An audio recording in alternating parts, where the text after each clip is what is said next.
What's happening, everybody? Welcome into a brand new episode of Crossed Up, the Phillies podcast. I'm Bob Wankel alongside Anthony Sanfilippo. And Anthony, did not think 1 week ago that we would be having the conversations that we are going to have today.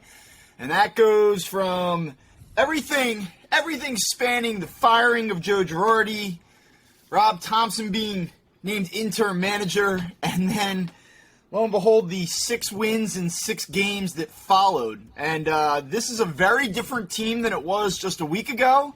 It's in a very different situation than it was just a week ago. And I suspect that the conversation that we are going to have this morning is going to be very different than what it was a week ago. Don't mind me, Bob. I'm over here printing World Series tickets. World Series tickets. Do you believe? Do you believe? So, listen, today I think we're going to span a range of topics. You know, is this for real? To what extent is it sustainable? What are the expectations for this team now? How is this happening? Why is it happening? And just really trying to, I think, get a grip on what has been just a total change in trajectory of this season. And so I think that that's probably our primary objective today. But I have to say before we begin, and this is one thing that I've been thinking now for the last 48 hours or so. If you look at Fangraphs last week, the Phillies had roughly a 19% chance of making the postseason. This morning, on Friday, after they sweep the Milwaukee Brewers, and in impressive fashion no less, they now have a 36% chance to make the postseason. And it's June, and we don't need to check the standings every single day. But the reason I bring this up is this. Enjoy it. Just enjoy it. You know, people are like, well, it's only June, and they have to get over 500 for me to believe, and they need to show that they can beat the Marlins, and, you know, if they get within 5 of the Mets, then we can talk. There's 3 different wild card spots. I'm not really invested until they at least own one of those. Everybody just relax, because here's the deal. A week ago, you had no shot of having postseason baseball in this city this year, and you may not. It may not come to fruition. It may not happen. But 7 days ago, you would have had to be the most optimistic optimist in the city of Philadelphia to have this team contending for a postseason spot. So today, after a sweep of the Angels and after a sweep of the Brewers, just find a way to enjoy it, because it's not always enjoyable with this team. Yeah, I mean, look, you're not wrong. What you say there is 100% right. As you know, I've always been more of a big picture guy, right? I never get too excited when things go well. I never get too down when things are going bad. I'd probably say I was the most down I've been last week with this team. I was really starting to get frustrated with the way they were losing games, because I'm watching the games going, this team is better than this, and they should win these games, and that's why I'm getting frustrated. But at the same time, I kept reminding you. We talked about this 32-game stretch that they were playing, right, that they were in the middle of. And we agreed at the beginning of it that if they could just go 500 in that 32-game stretch, they'll be okay, because then the schedule lightens up. They've played the toughest schedule in the National League. It'll be a little bit easier for the Phillies once you get to that point. Well, now after 32 games, and granted, I did not see a 7-game winning streak coming in this 32-game stretch, they went 17-15. They did 2 games over 500. Right. So they were better than we wanted them to be. Yeah. And so that's fantastic. That's great. Yes, it's buoyed by a 7-game winning streak, but I kind of always felt that this team would find its way eventually. And I give them credit for making the move at the managerial position when they did. I didn't think it was going to happen. I didn't necessarily think it was necessary, because I thought that the problems were elsewhere. And it turns out that it kind of loosened up the clubhouse. It kind of made the clubhouse feel a little bit better about themselves, feel more comfortable about themselves, and just went out and play baseball, man, and have a good time doing it. And it seems like that's what they're doing. I mean, you hear the music playing in the clubhouse. You see all the smiles on the faces of the guys. They're having fun on the bench, like things like that they were not doing before, even when they were winning games. winning those games in L.A. and in Seattle, and when we first thought, okay, that was when they were turning the season around. So even at that point, they weren't doing it. So it's maybe just what they just needed was a loosening up of the clubhouse to just start playing better. Yeah, there's still flaws. Yeah, there's still holes on this team, but maybe Rob Thompson has a little bit more Charlie in him than Joe in him, if that makes sense.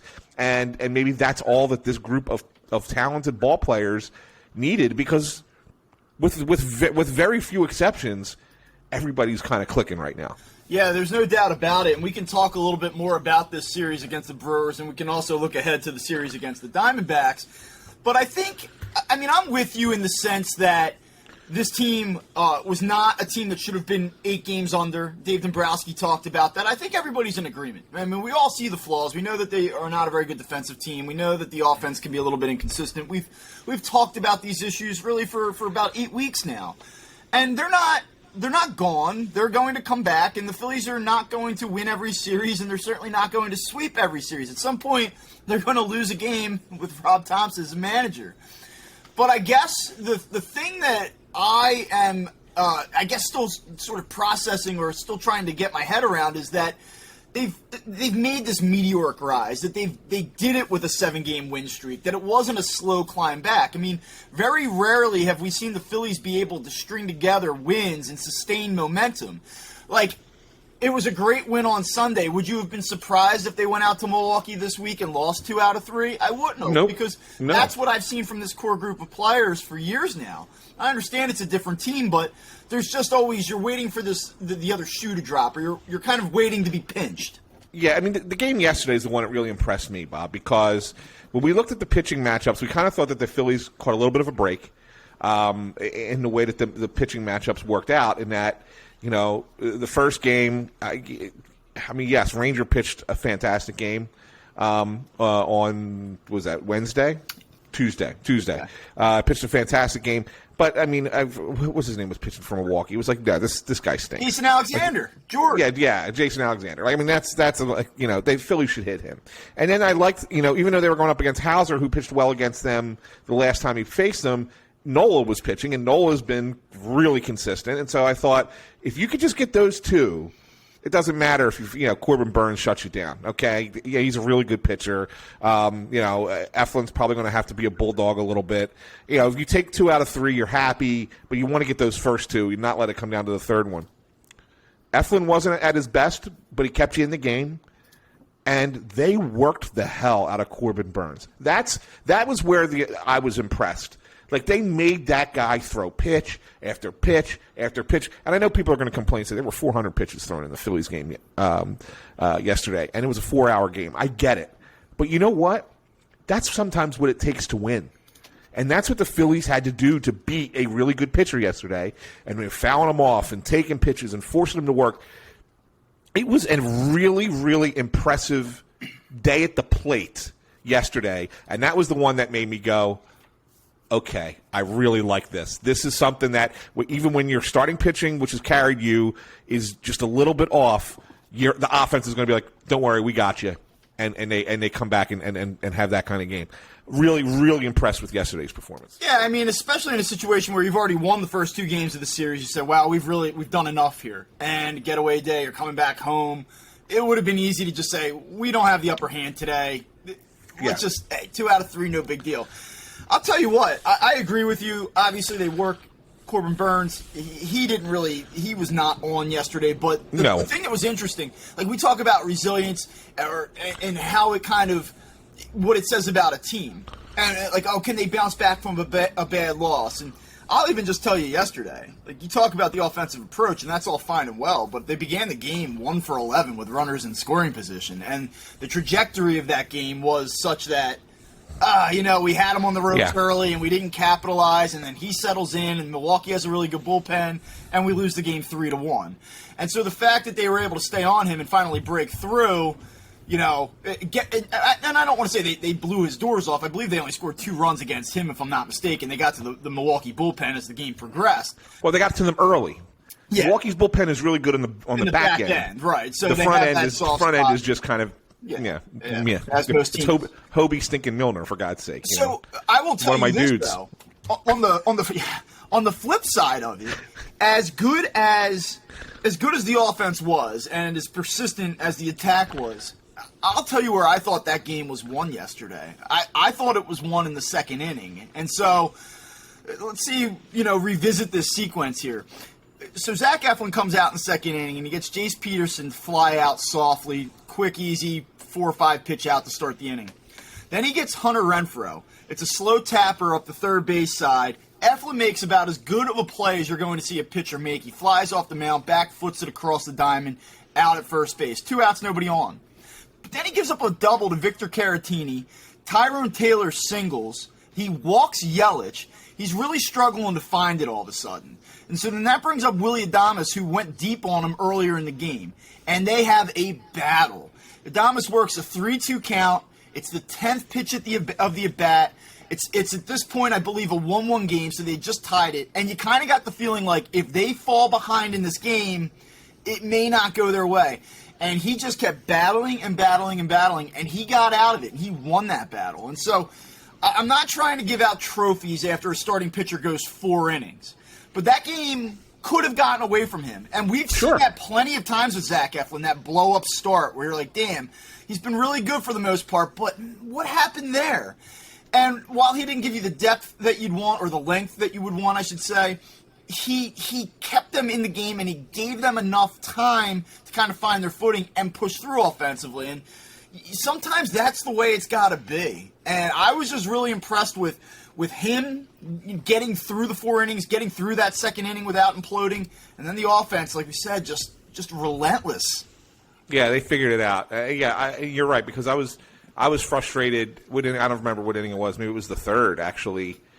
Didi leads off with the triple, and they can't get him home from third with nobody out. Yeah, it was the 4th inning. I mean, you had the 4th inning? Okay, non-competitive. Yeah, and I was like, oh, man. And that's what – even at that point, Bob, I thought this is just not going to be their day. Right. But they found it, and it was because they got Burns out early, and they were able to get into the soft spot of the Milwaukee pen, and then all of a sudden it was like, all right, we're gonna just start teeing off now. And the guys just started. You got Schwarber and Harper, and eventually Odubel again, and it just it was great. It was great to see. It really, really was, just to see this team put up. It's not just you say, well, in the last 7 games, I think 6 of the 7 games they scored 6 runs or more, and so this is what the offense is going to be. Yeah, I get it. I understand that. But it was great to see in a game that was easily not in their favor for the first half, not in their favor coming in, not in their favor for the first half. And they said, you know what? We're not happy with just 2 out of 3. We're going to go and we're going to sweep this team. We're going to sweep the Central Division leading team. And I know that we're talking here on Friday morning, but then obviously you go back to the first game of this series, and you're going to lose a game. Like, you're not going to win this game. You get Josh Hader coming in. He hasn't given up a run since last July. We've all heard all the stats. And you have Alec Boehm up, who is not a power threat. He's probably going to get overmatched in this point. And he goes deep. And it's just like one of those moments where it blows your mind. And then Matt Vierling follows it up and goes deep too. And you say to yourself, like, you have to have those wins, those crazy wins, the video yearbook wins, right? Yeah. And we just had one of those on Sunday, and we talked about that in our last show, just the way that they won the game and what that could potentially do for a team. But then they piggyback it with maybe an even crazier win, to be perfectly honest with you, on Tuesday night. Just giving certainly a more unexpected win. Yeah. Certainly a more unexpected win for sure. I mean, you don't think those 2 guys of all people, are going to come in and hit back-to-back home runs off of the best closer in the game, right? I mean, just you don't see that happening. And I've seen enough baseball to know that 14 days from now, we could be talking, going like, oh, remember when they got that win, and remember when they swept Milwaukee, and well, now here they are, they're the Phillies again. Like, I know that it's possible, right? Like, I'm not just saying like, oh, here come the 95-win Phillies all of a sudden, but I do think that. You get moments like that, and you start to kind of piece them together, and you get enough moments like that, and you say, okay, changes the feel a little bit, changes the expectations a little bit, and this season just has a very different feeling than it did up until last Friday. It really does. So we'll see. And yeah. Go ahead. And I was going to say, I feel good for Matt Vierling to get that because I kind of thought that, and I know you're going to hear me say this, and you're going to be like, seriously, dude? I'm going to be like, yeah. I kind of felt like he didn't really get enough of a chance at the start of the season. Yeah, he played the first, 7 games without a hit, I think it was. And it was like, okay, you're hitting 0 through the first week of the season. Like, you can't expect to be the starting, the everyday center fielder batting 0. But since then, and they sent him down, and I was a little surprised, like, that they didn't give him another opportunity. From that point forward, he went 273, 351, 776. Like, that bat does play, and we felt that last year at the end of the year and coming into the season, that especially against lefties, we felt that bat would certainly play. So again, this kind of falls onto the whole thing with Joe wasn't letting the young guys play. Obviously, he wasn't letting giving Stott the regular time. Maybe he was the same way with Vierling. It was just like, all right, no, we can't use him.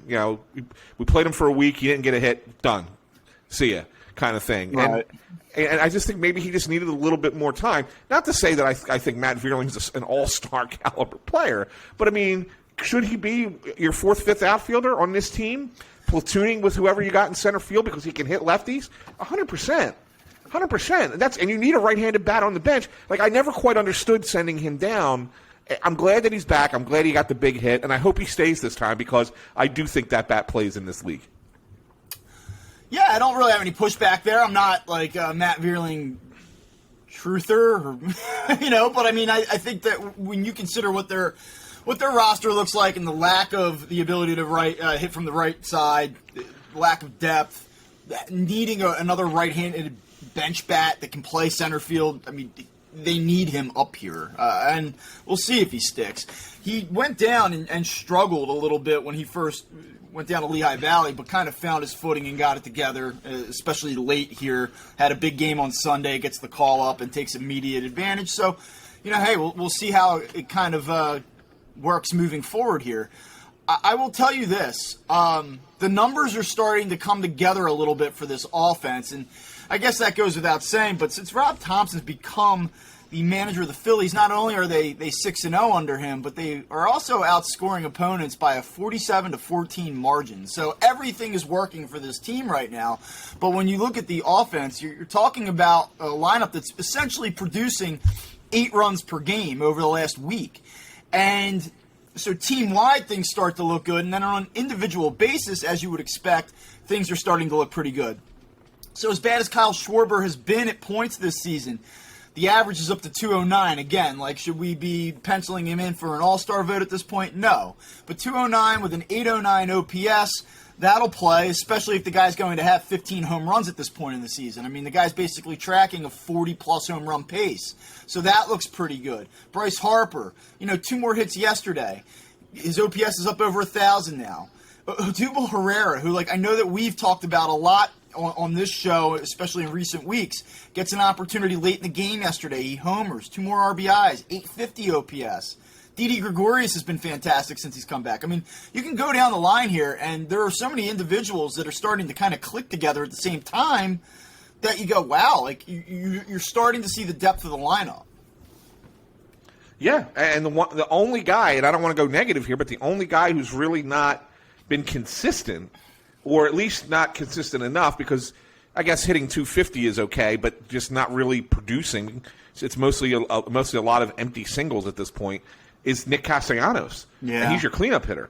So he's the one guy, and I wonder if maybe now that you're playing a couple of weaker teams, maybe give him a day off or something, and see if that kind of recharges him a little bit. I mean, you can kind of get away with going with Odubel and Moniak, or Odubel and Vierling, or Vierling and Moniak, however you want to combine them, in the outfield for one game. I kind of agree. I'm not in a point where you're like, hey, he needs to sit down, or let's start platooning him or anything like that. No. Give him a game. Yeah, we know what the track record is, and we would expect him to hit, but 250 is 250, and you called it a soft 250, and that's pretty much true. I mean, he has 13 doubles, which, okay, 7 home runs at this point, and that's why the OPS is just a tick over 700 right now, and that's not what you'd expect from him. If you would have laid it all out, who's the one guy that that you're really excited about other than Bryce Harper? Like, who's the one guy that you really truly believe in from an offensive standpoint this year? For me, it would be him. Maybe it still is, but I texted you yesterday and I said, man, this guy has not been what I expected and not what I've seen. Not what I've seen as recently as last year. I don't quite see that that edge, like that fire. Like I thought he was going to be a guy like out on the field, like he's hitting a home run, he's pointing into the dugout, he's LFG, that whole deal. And I guess when you're not producing like that, then it makes it a little harder to be that guy. And he hasn't been horrible, but he just hasn't been the impact guy that I expected. Yeah, and it's weird because it seems to me that he does one of two things. He's either hitting a bloop single to right field or over to second baseman, which I'm okay with. Hey, look, more power to you that you can go the other way. I love it. I love that you want to go the other way, take a pitch where it's pitched and hit it there. Or he gets that double in the gap in left center. But there's not the power's not been there. I really haven't seen a lot of real great hard contact out of him. And he does seem to get fooled a lot on pitches down in the zone, not down and out of the zone, but down in the zone. It's kind of a little bit of a surprise. Like he's swinging at strikes and missing them. Mostly sliders, and so maybe that's the thing. Maybe he needs to kind of He's hunting fastballs a little bit. Maybe he's becoming a little bit of a guess hitter right now, and that's probably not a good thing. But I mean, other than that, I mean, it's a weird thing to complain about because, like you pointed out, he's had some moments. It's just not been consistent enough. And I think if he becomes a consistent hitter, holy hell, is this lineup really, really stacked because he's right in the middle of it, right? Yeah, that's where things start to get very, very interesting. When you take a more high-level look at this, and I always like to just play around with the team-wide numbers as the season progresses, series to series, and you start looking at it again, and if I would have told you, hey, listen, basically 60 games in, this is where the Phillies are going to be at from an offensive standpoint. 248 batting average, 10th in baseball, slugging percentage, 423, 4th in baseball, OPS, 739, third in baseball. I mean, these are the numbers that you would expect. And to be honest with you, I mean, it ultimately comes down to run production. And that's what you're really going to be looking at. But right now the Phillies are scoring 4.86 runs per game this season. That's 5th overall, and that is 4th best in the National League. So, I mean, the offense from a big picture perspective, when you kind of just mesh it all together, is right where you would figure it would be. And what's kind of interesting, and I know you can probably go through every lineup. I don't watch every team every day, so I'm sure that the Giants have guys that are cold at points, and the Dodgers have guys that have gone cold at points. But you feel like when you watch this lineup that there may be still a little bit more. And I don't mean like what we've seen over the last 6 days where they're scoring 8 runs per game. They're not going to sustain that, obviously. But I don't know that we've seen the best of this lineup. I think that there's a scenario that exists where Castellanos, Harper, Schwarber, and or Hoskins, like 3 of those 4 guys all start to cook at the same time, and that's where I think things can get very, very interesting. Well, yeah, especially, Bob, because I mean, we pointed out Castellanos, but Hoskins has been a little bit inconsistent as well, and so has Real Muto been a little bit inconsistent as well. So you're talking about 3. Again, we're talking about the 3 right-handers in the lineup.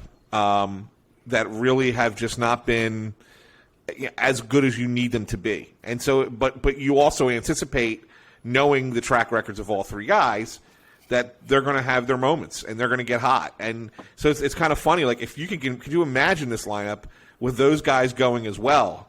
That there's not an easy out in the lineup, and that's not even including the fact that Gene Segura is out until September. Right. I mean, that's not even including that. I wanted to ask you quickly about him. I think that you and I both agree that he is one of the Phillies' most consistent hitters. He brings a little bit of a different dynamic to the Phillies. He's not so streaky. He's a little bit more consistent. You can hit him at the top of the order. You can slot him in 6 or 7 and feel pretty good about him there. He goes out, and they start to win games. And I guess I remember when they brought him here. I think you and I had a conversation about it, and I believe you had said at the time, like, yeah, he's a nice player, but he's bounced around a bunch of different teams. His reputation is not the best, and he's never really won anything. And I don't get the sense that there's really been any clubhouse issues with him. I don't get the sense that he's been a bad citizen for the Phillies by any means. But, like, do you think that there's anything to it? Like, we look at Rob Thompson. Do you think that there's anything to the chemistry standpoint of Gene Segura not being in the lineup every day? No, I don't. I really don't. I think that this was a team that he kind of finally found his place. I think maybe, when you look at where he was previously with Arizona and Seattle, in Milwaukee, that he really just was not. Well, he was younger, so he was probably young and brash a little bit, but also that he didn't really find a place in any his place in any of those locations. And there was still enough talent there that those teams looked at it and said, okay, this isn't the greatest guy. He's an okay player, but do we want the headache? We could probably get something of value for him. Let's do that. And each team actually did it. If you look at all the trades that Gene Segura was involved in, those teams all got value for Segura because everybody still valued, what he brought to the table. Especially in the Phillies trade, Seattle ends up getting J.P. Crawford, who's been really good for Seattle, since that trade has happened. So, but really, even if you go back to his days before that, I forgot he was with Anaheim first. The Angels got Zach Greinke for Gene Segura. Milwaukee ended up getting Chase Anderson and Aaron Hill, who was at least a decent player. And then, I think I think that speaks to the overall talent. Yeah. Right, and when they traded him to Seattle, they got Ketel Marte and Taijuan Walker. So Segura's got talent. There's no doubt about it. He was maybe just not the greatest guy on other teams, but I haven't really felt that way here. I haven't felt like neither have I. He doesn't belong. I feel like this is the one team where he's kind of fit in. No, if that makes sense. I agree with you. It's just the timing element of it. And I think that obviously the Thompson-Girardi switchover supersedes any other factor. But it is just interesting. I know it's something that people are talking about a little bit. I've seen it out there. I actually heard a talk show the other night bring it up. Seen it a little bit on Twitter. I don't personally buy into it, but I did want to kind of pick your brain and see what you thought on that. So I have to tell you, the Phillies are in this run right now, and I'm going to ask you some big picture questions in a little bit. But I want to talk a little bit about this series that they're getting into tonight. And you and I think about 5 or 6 weeks ago, actually brought up in a one last thing. You asked me about the Diamondbacks. Like, are you a believer? And I said, no, I'm not. This team isn't that good. And they're not that good, and they've since fallen off a little bit, but they're still hovering around 500. They're still in the conversation. Up until a couple days ago, they were still ahead of the Phillies in terms of the NL wildcard picture. You do a dive into what the Diamondbacks are, and what you see is that they cannot hit. They are a bottom 10 team in most major offensive categories, and they're especially bad when it comes to putting the ball in play. They're actually second from last in baseball in strikeout percentage. So it should be a good weekend for Phillies pitchers. I believe you get, Kyle Gibson tonight. You'll get Zach Wheeler on Saturday, if I'm not mistaken, and then I guess you get, how will that line up? Suarez, I believe, Ranger. On Sunday. Ranger on Sunday, yeah. So, I feel pretty good about the Phillies side of things on the mound, but what I do kind of get a little bit concerned about, and it's kind of fun that we're able to look at this on a micro level and talk about each individual series and say, like, hey, like, this is an important series, like, they got to get these wins now. They've hit the soft spot of their schedule.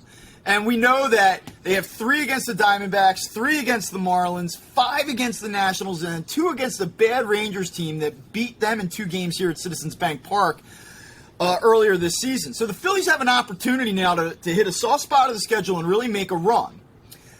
Tonight they get a guy, though, a South Jersey guy, Bishop Eustace dude, in Zach Gallen, who has been really, really good this year.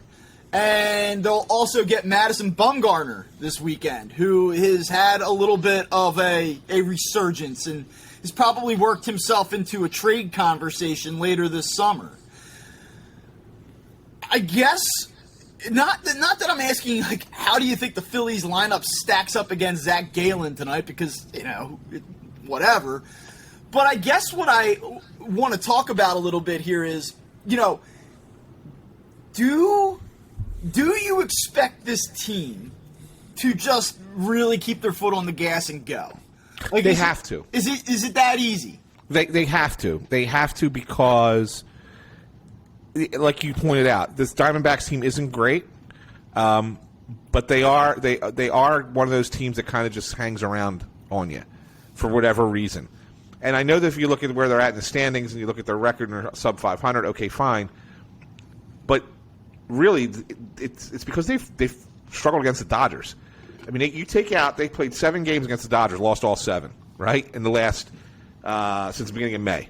If you go back from, I guess it's May 6th through yesterday, so a little bit over a month, they're 15-10 if you take away the Dodgers games, and that includes series wins against Atlanta, Pittsburgh, who's been decent, Miami, who's been decent. They're sub 500, but they're not. They're better than they played too. I mean, right? They're not awful. The NL East is filled with teams that are better than how they played. Now, obviously, we should probably talk about the Braves at some point, whether that's today or next week. But I know. My goodness, God, the Braves have figured it out a little bit, huh? But yeah, so they just beat last week. They just beat the Braves 2 out of 3, the Diamondbacks. So it's not. I mean, they're not an automatic by any stretch of the imagination. Are they an easier team than any team that they've played in the last month or so? Probably, unless you want to say, you caught L.A., the Angels, in a really bad spot. Maybe that one's the only one that you say that's an easier team. But yeah, I mean, at the same time, you can't just say, okay, we got through the tough part, now we can take the foot off the brake. I don't think you can do that this weekend. I just don't. I just think this is a team that you have to keep pushing. You got to keep doing it. They've had their struggles, the Phillies have, against inferior competition. And that was one of the biggest problems with the 2021 Phillies, is that when they had these runs on the schedule and you felt like, wow, they could really make their move now, they haven't been able, or they weren't able to take advantage of it. Now, this year, there are a few games over 500 against teams with losing records, and they'll get an opportunity here. And I kind of am with you in the sense that now with Gallen, you're talking about a guy that's made 10 starts this season, has a 2.40 ERA, striking out about a batter per inning. He keeps the ball in the yard. His whip is under 1, and he's done a really nice job for this team. So this is, I think that it's almost like the PSA of don't just expect the Phillies to come back home and just rip through this series. They're going to have their work cut out for them. Then after that, though, and this is the one I circle. This is the one that I have circled on the schedule. Because I have to tell you, after you get through the Diamondbacks this weekend, you know who they have to deal with? They have to deal with the Miami Marlins. And it's Monday, Tuesday, Wednesday. 3 games against the Miami Marlins. And this team is pretty good. The starting pitching is pretty good. They have a lot of good young arms. They're the same pesky offense. They don't overwhelm you, but it seems like they always put together one big inning, come up with a big 2-out hit. I have to say, my thing when I was looking at the Phillies is get to the end of June at 500. Well, things have changed now because of the recent run that they went on. The expectations have to be greater. So they have to. More so even than this weekend. They have got to figure out a way to at least beat this Marlins team 2 out of 3 games next week. And I know we'll do another show before then, and we'll react to what's happening this weekend, and we'll set up the Marlins series. But, man, I'm telling you, for a team that's like 5 games under 500, I have that thing circled in red. Yeah, I mean, well, everybody should because of how much they've struggled against the Marlins. And yeah, I mean, look, you want to prove that you're different than last year. You got to beat the Marlins. And you got to beat the Diamondbacks. Remember, they got swept in Arizona by the Diamondbacks. Against a team that didn't win 60 games last year. And then didn't they then lose 3 out of 4 here? Or it might have been a split here. I think don't they remember. actually won a couple against them here. So it might have been a split here. Yeah. But it was a 4-game series against the Dynasty. So they lost 2 more. So I think they were like 2-5 in 7 games against Arizona last year. So I mean, you want to prove that you're different. Like I fully anticipate going into that Washington series next week, where it's a 5-game series, that the Phillies should beat up on that Nationals team. That Nationals team stinks. I mean, they're one of the worst teams in baseball. So I fully anticipate the Phillies should do well in that series. But getting there, like these series are a little bit easier, but they're not the walkover that we maybe thought they would have been, as much as a month ago. I really don't. I really believe that. And I want to bring back something you talked about, Zach Gallen. The Phillies, against him, are hitting 121. What kind of sample size are we talking about there? 38 plate appearances. Okay. It's not a ton, but 121. 237 on base, 540 OPS against Zach Gallen. I remember because I think it was when you were out on paternity leave last year. I think I went down and did a couple of games in that Diamondback series. I'm pretty sure he pitched one of those games that I was at, and they couldn't touch him. Yeah, that's why I was. I was kind of remembering that. We were all obsessing over Mike Trout last weekend, South Jersey, Millville. I mean, this kid is legit. I mean, he was a legit prospect. He went to UNC. He's a 3rd-round pick. I mean, a prize prospect. In systems when he was with, I guess it was the Cardinals that drafted him, if I'm not mistaken. I believe he was with the Marlins system.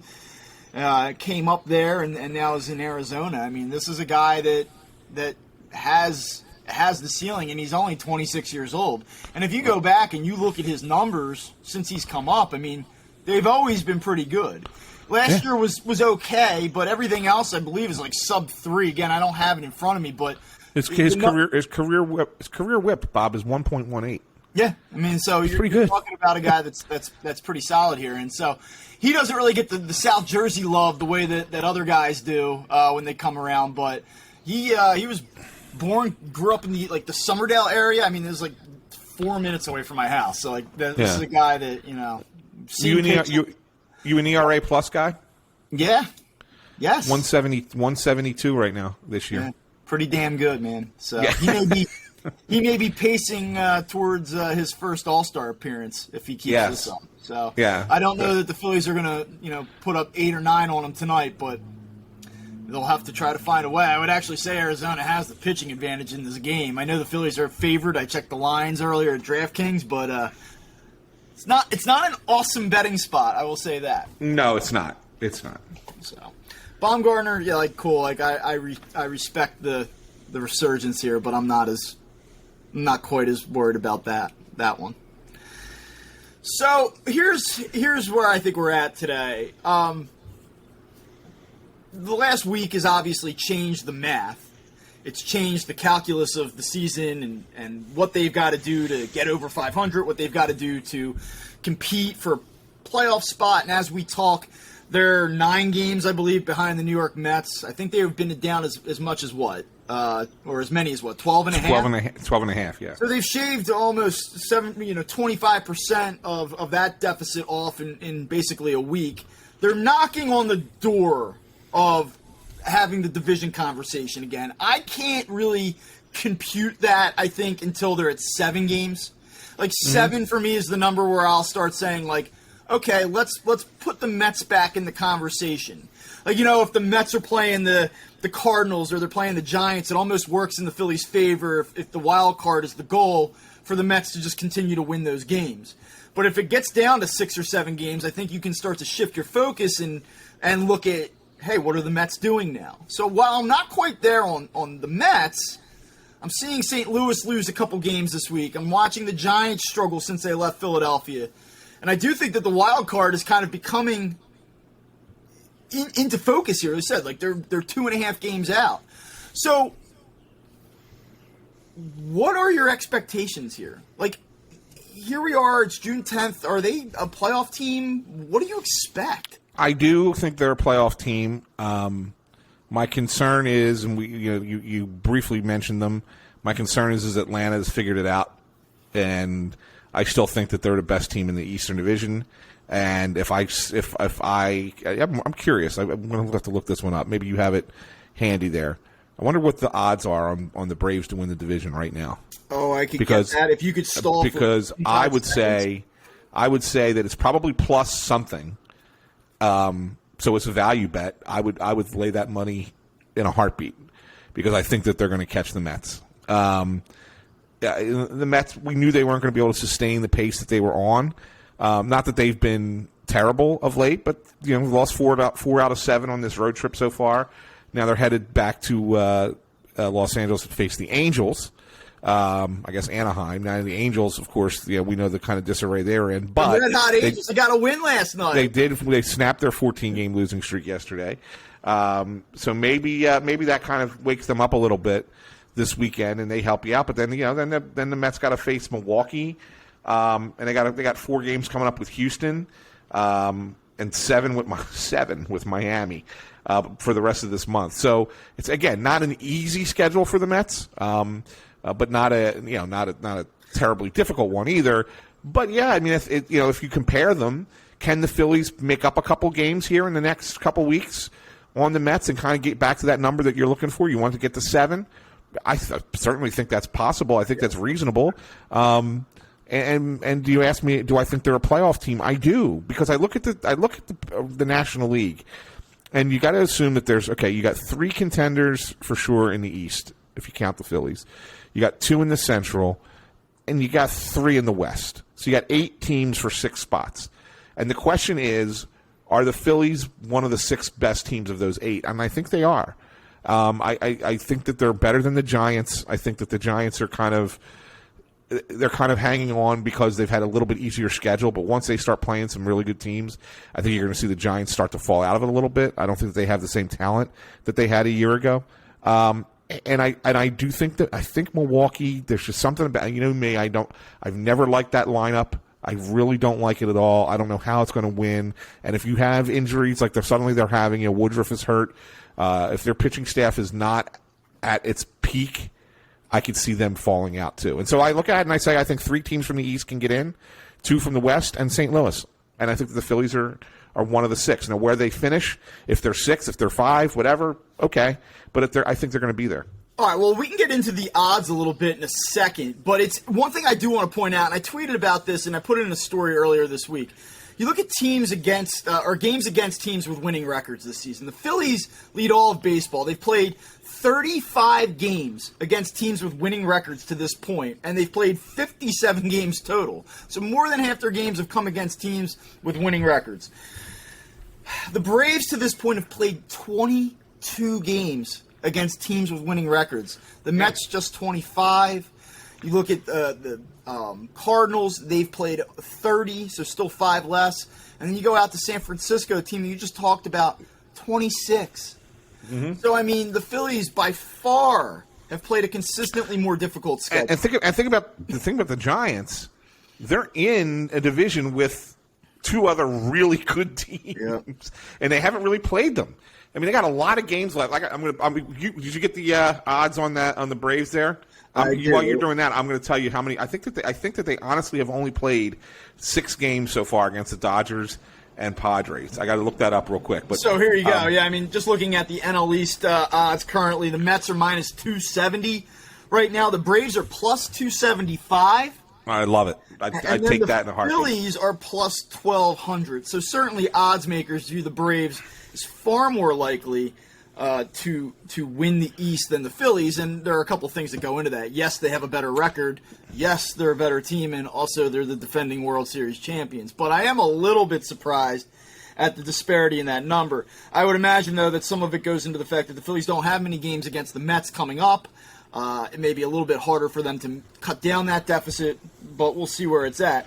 That being said, I do want to... And just so you know, I looked up the Giants thing.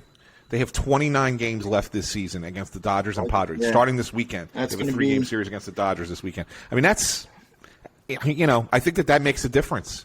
I think that there's a real, when you look at that, how tough their schedule is, and the Phillies is not, and they've hung around to be close enough to catch him. I just don't see how the Giants hold on. I'd be surprised. So let me give you this bet, and I don't want to turn this into a gambling podcast, but I do think it's relevant to the conversation. To make the playoffs, yes or no? Actually, let me start here. What do you think they are? What do you think the Phillies are to make the playoffs right now? Well, since you said that they're, and I'm not a big person who believes in this percent chance and that percent chance because it's all just computer modeling, right? I mean, sure, they're guessing on game outcomes, and you don't know what injuries will do, whatever. But if they're at 31% to make the playoffs right now, then I'd say that they're probably in the neighborhood of something like.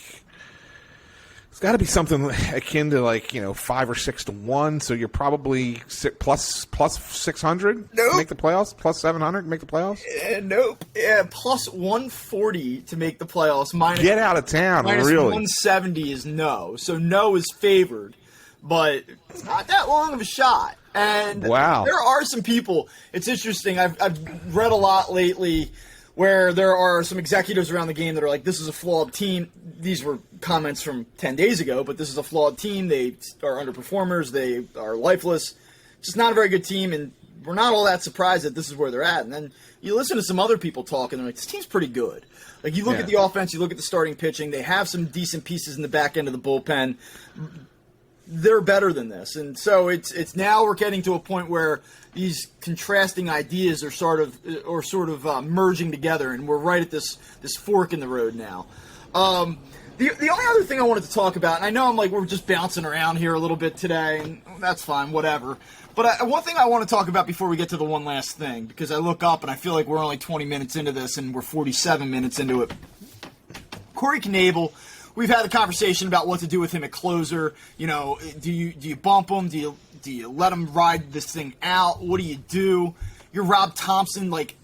Does that matter? The fact that you're a new manager, it's the same situation that's been going on for 5 weeks, but this is a guy in a different seat. Does he view this as his opportunity to ride it out with this guy and get him to buy in and believe? Or does he make a move? We watched Tuesday night, and how many games have the Phillies won, or you think they've won late, they let things slip away, and they have this awesome ninth inning against Josh Hader, and Corey Knebel goes out and walks the bases loaded, runs deep counts. He's only throwing fastballs. It's a disaster. He wins. He saves the game. Great. Kudos to him. I came away from that going, holy shit. No, I'm the same way, Bob. I'm convinced that they should be throwing Dominguez in as the closer at this point.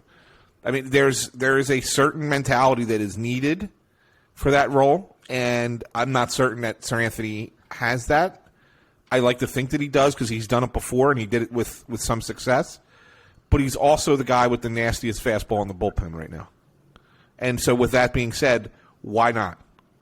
I mean, if Knebel, if all he does not trust his curveball a little bit, and he's not using it, in tight spots, and it's just let me just throw 95-mile-an-hour fastballs up there and hope I hit locations, and that's good enough. That's too much finger crossing for me. It really is, especially if you want to be a playoff team. And are the Phillies going to probably go out and get another back end of the bullpen piece before the deadline? Yeah, very likely. It might be a closer even if it's if it's somebody that's that they really think could fill that role. But for the time being, and we talked about this. I remember we talked about this last year when Ranger was going so well in that middle relief role. It was like, well, why don't we put Ranger in the closing spot? And they did briefly, and then they traded for Ian Kennedy and then put Ranger into the starting lineup, starting rotation. But it was the same concept. It's like, hey, at least for the time being, go with Dominguez, see what he can do. If he's great there, awesome. If not, you go get a piece. You go get that piece on the back end.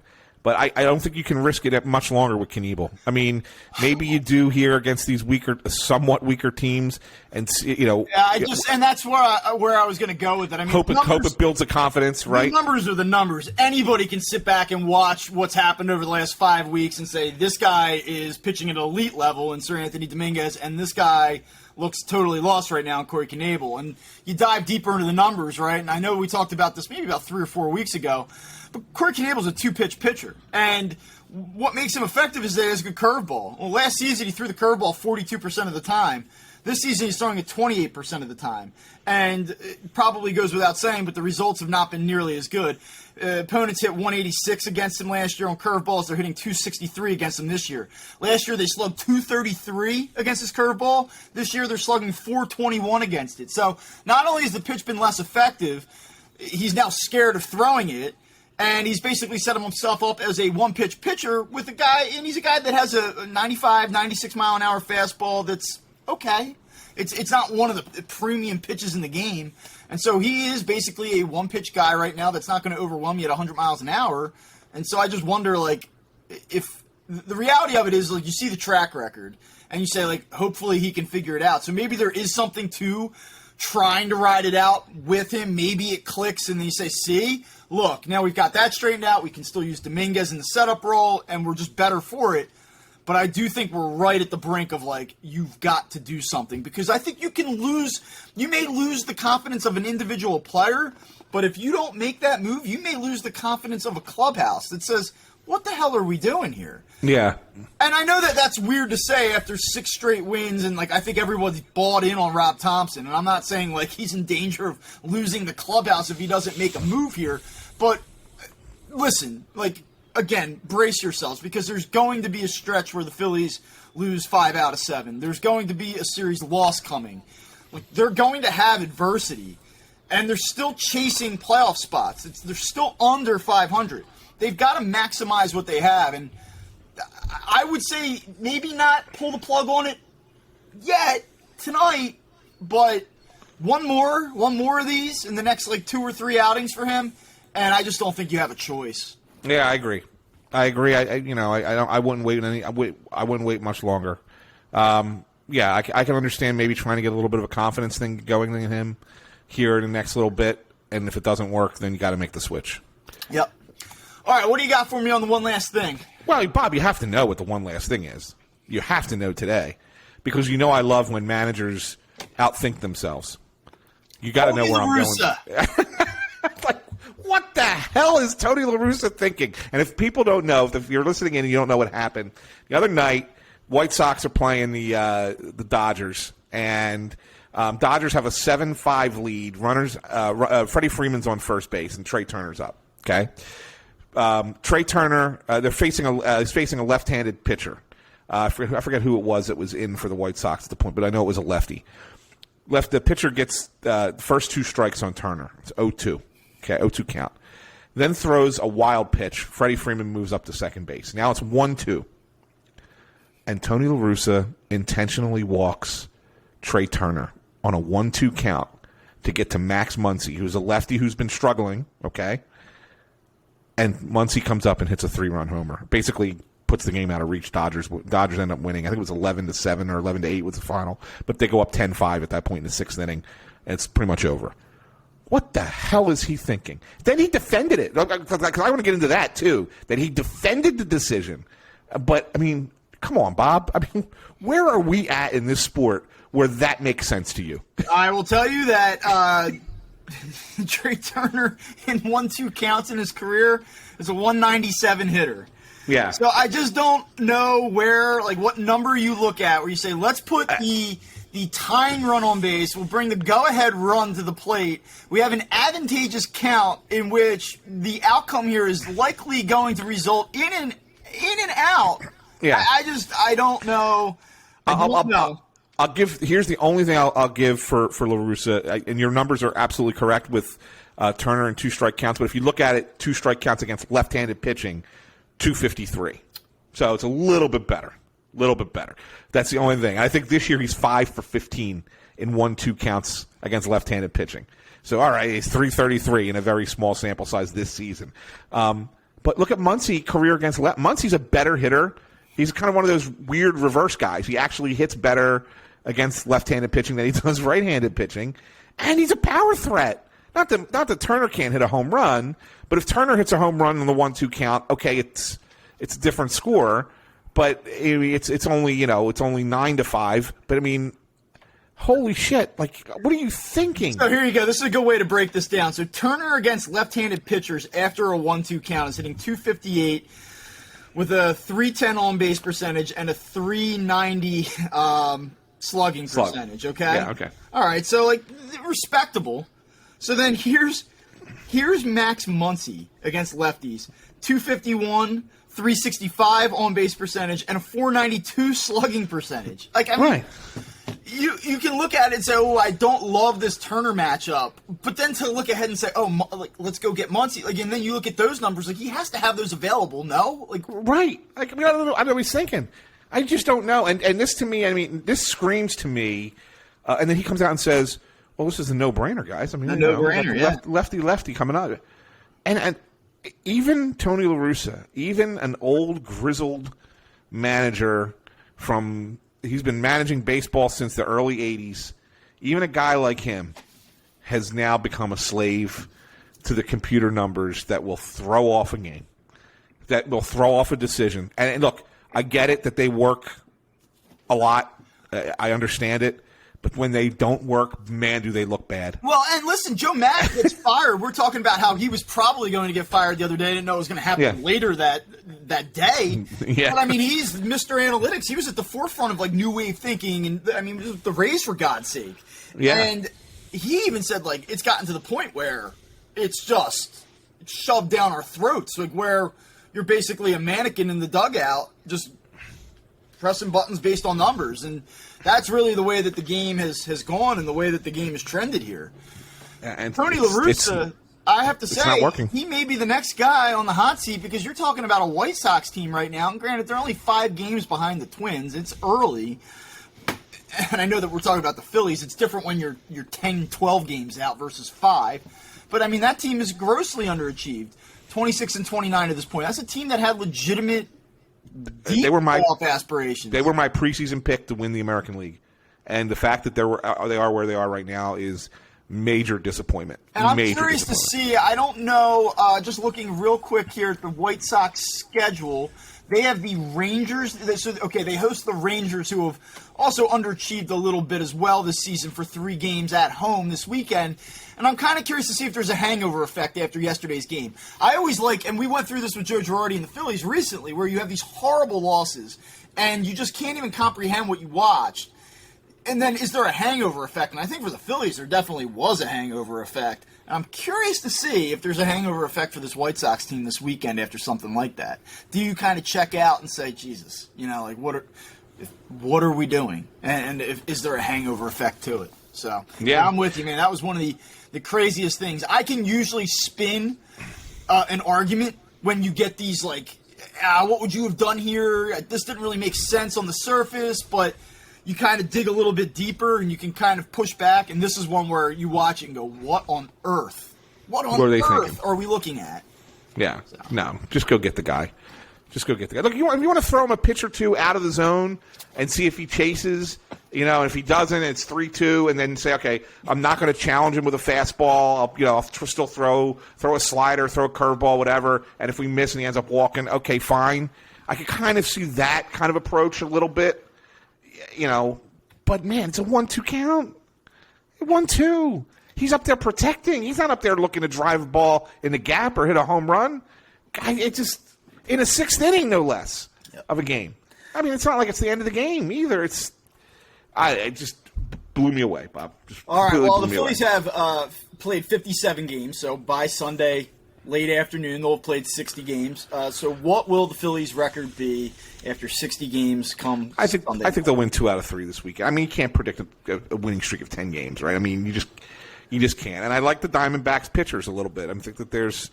we talked about Galen a little bit.